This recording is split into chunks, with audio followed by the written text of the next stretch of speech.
Hi, sixth graders. So sorry I'm out of the building the next couple days, but don't worry. I've got some activities planned for you that I think you're really going to enjoy.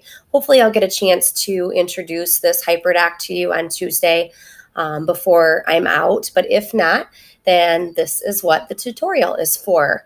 With the Hyperdoc, you'll open this from Google Classroom, which if you're here, then you've already done that. And you were to click the link first here, which again, if you are hearing me, then you've already done this. With Hyperdocs, what we are looking at essentially is one giant document full of learning tasks and activities. They're all organized right here on this document, and each blue link is designed to take you to a different activity. These Hyperdocs are always designed to be completed in order of how the activities are listed. So today you're going to be getting your experimental design Hyperdoc by reading through what's in this red Discover box. You'll read through the dialogue here. Anytime you see a blue underlined dialogue or phrase, it is meant to be clicked. From that point, you'll have a website or a URL that will take you to where you are to go. So you'll click on that. This first activity is a short video, which if you've never seen Back to the Future, then you are surely missing out. Greatest movie of all time. You'll watch the link and just think about the question that's posed here in this discovery box. From that point, you'll move on down here to the yellow Learn box. Again, in order, you'll work your way through these activities. It says watch the Brain Pop video, scientific methods. Notice again, this is a blue underlined link, so you will click on that and then click the link that's listed there. You can hear my neighbor mowing in the background. You'll have a video in addition to a quiz that you will take, record your score to the quiz here. At that point, down here in number 2, you have another video here that you'll watch. Again, when you click on it, the URL comes up. Click here. It will take you to YouTube again, where there is a TED Talk video on discovery and how we learned all about gecko feet. As you work your way down, again, item by item, the wonder and why box, I'm just asking you to reflect on the things that you've seen up to this point. 3 things that you discovered or that were new to you, and down here 2 interesting facts or details that you saw in the TED video. The yellow box here, Explore. This is where we're going to be reviewing the previous 4 steps of the experimental design process that we've already talked about in class. In addition, you will be exposed to the remaining 2 steps that we'll be working on over the next day and a half. Review each step. Again, we have these clickable links. We'll click on them. You'll then click on the URL, which will take you to the video. Come back here, and you'll have to write your own testable question.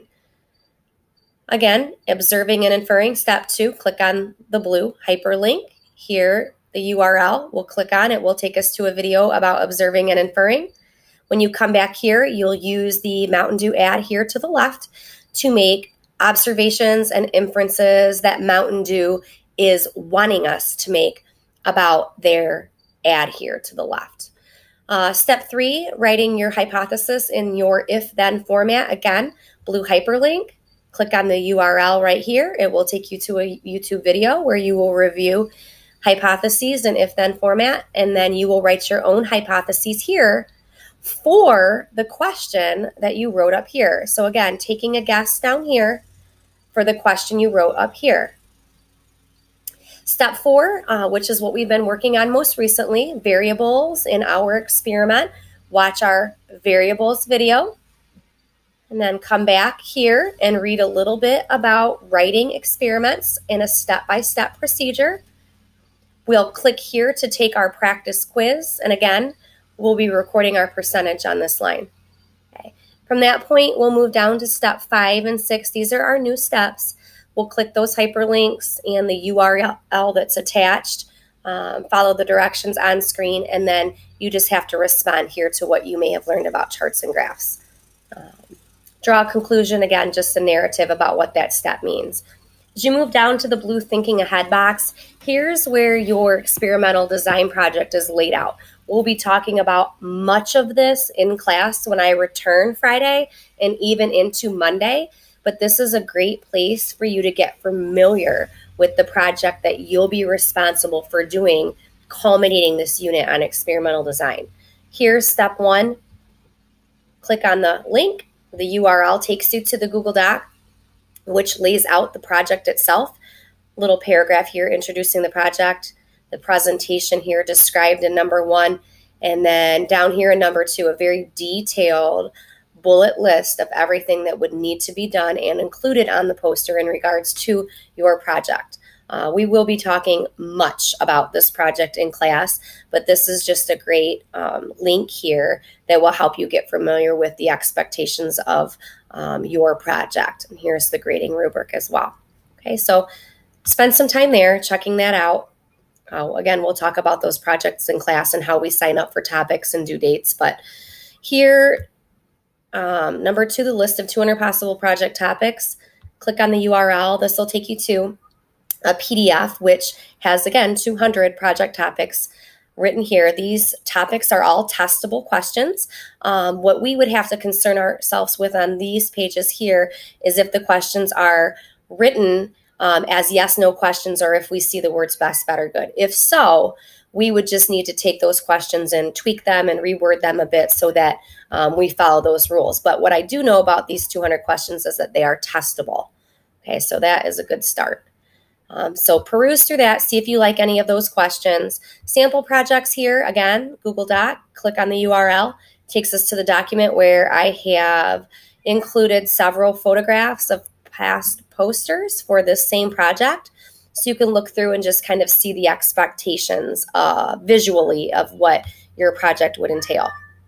Here, project planning guide. This is something we will do in class after every student has picked a project and has signed up for a due date. We will sit in teams and literally lay out the entire plan for how you will be attacking your project.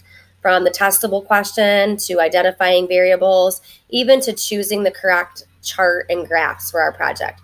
We are accountable to the group that we're working in, so we will also be signing off on the fact that we did help participate.